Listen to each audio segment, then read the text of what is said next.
Welcome to PD on the Go, the podcast that delivers bite-sized learning on communication, collaboration, and facilitation for busy teacher leaders. Tune in while you're in the car, on your lunch break, or making copies, and get ready to level up your leadership skills. My name is Mary Beth Anderson, and I'm joined today by my colleagues from the Office of Professional Learning in Fairfax County Public Schools. Hi, I'm Rebecca Hazelbeck.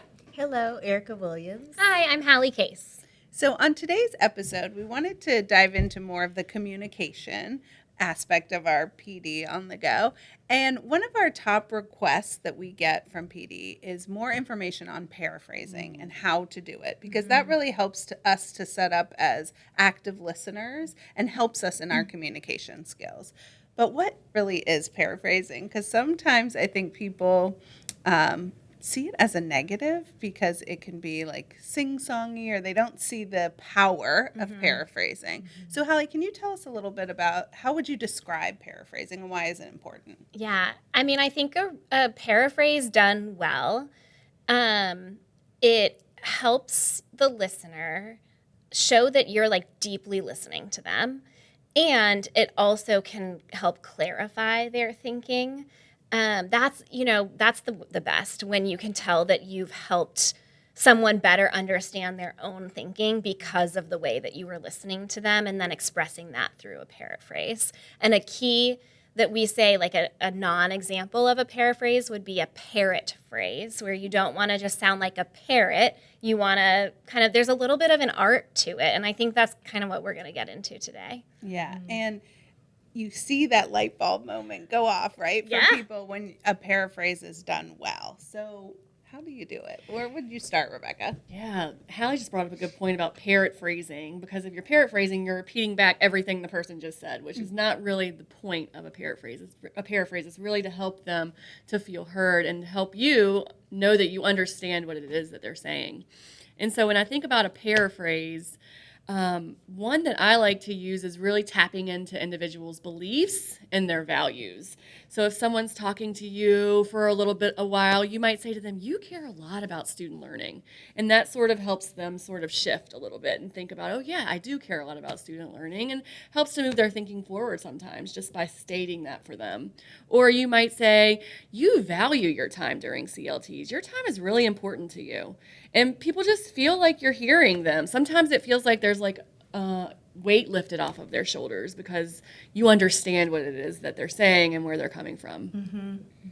And once they can clarify that for themselves, they're thinking it helps them to make a better decision. Yeah, right? Basically, yeah. So naming values, what's another way that we can paraphrase? Sometimes it's helpful to offer like a metaphor, because it allows the individual to sort of see it, a visual of it.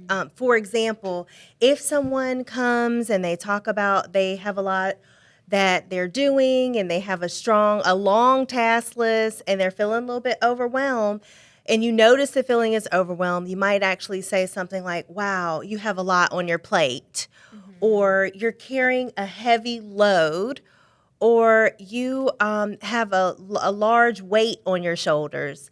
So it's a way to sort of communicate that you hear what they're saying, you acknowledge how they're feeling, and it's just that visual that often they're like, yes, that's it, to give them a sense that you really see them and hear what they're saying.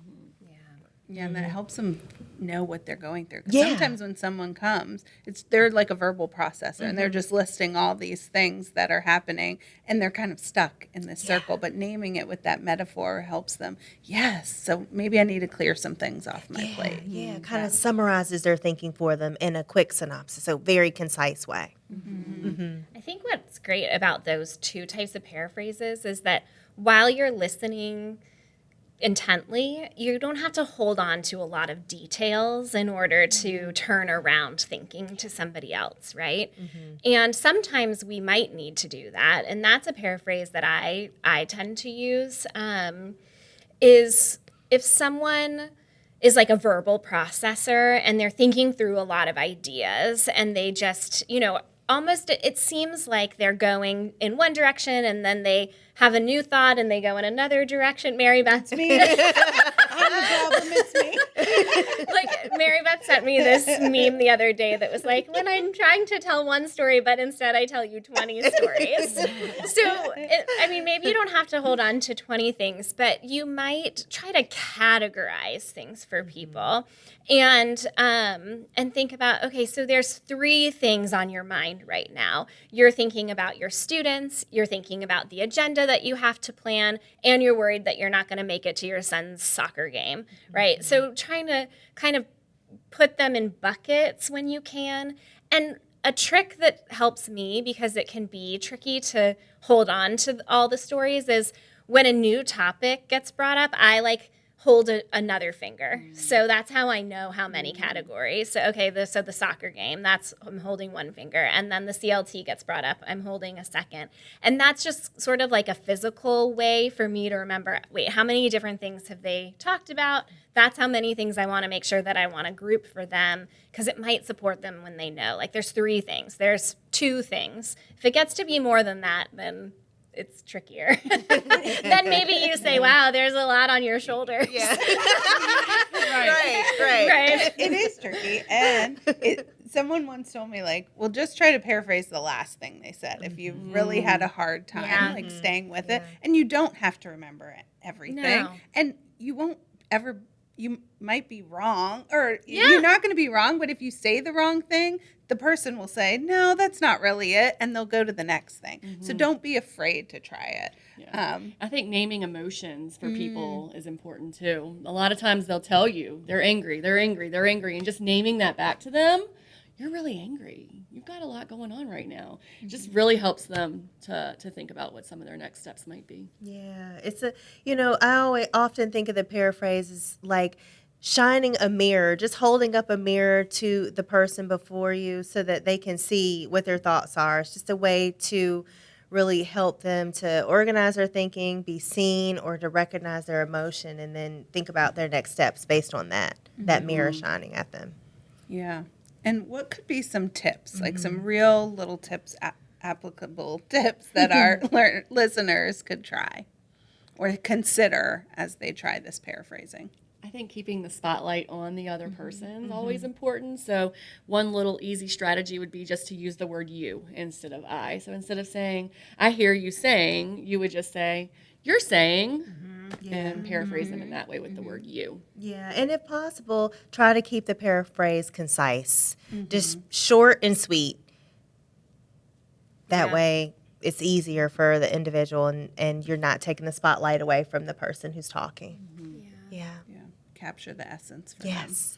So we will share a resource that we have that has some different types of paraphrases with some stems that our listeners could use as they start their journey with paraphrasing. We do also have an asynchronous module. So if you want to really dive into learning and have a chance to practice, we can share that too. Great. We'll link both of those on our Perfect. teacher leadership site.